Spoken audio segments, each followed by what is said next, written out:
It's official. The UK economy grew more this summer than ever before. Time to celebrate, surely.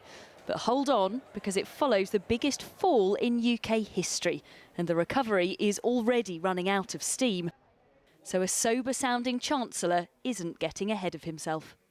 Well, what today's figures show is that the economy did start recovering through the summer, but what we saw is that recovery slowing down coming into the autumn.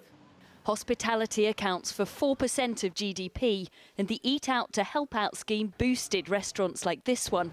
But the current lockdown means it's limited to takeout. Christmas is round the corner, but there's little cheer.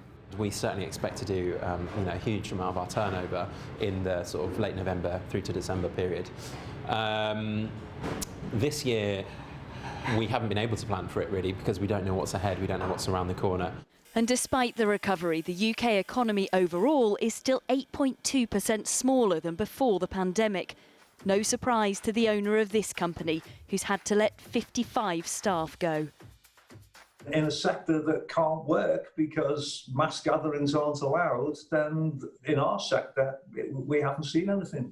We genuinely haven't.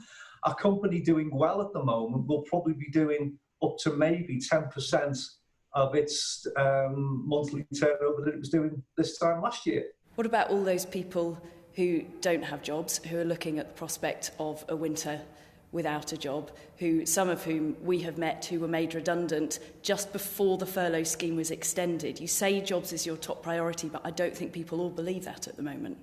Well, the furlough scheme, it's important to remember, has been in continuous operation, started in March all the way through to now and being extended continuously without interruption all the way through to next spring. So that support and protection is there.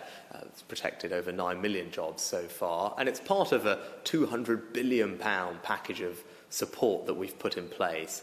But Labour want to know why we're faring worse than other nations. We are experiencing the worst downturn in the G7. Of course, we all hope that we will be getting to a better place economically, but these figures actually were measured before the current lockdown went into place. So we will likely see some negative developments in the near future, sadly. For negative developments, read double-dip recession. Things could get worse again before they get better.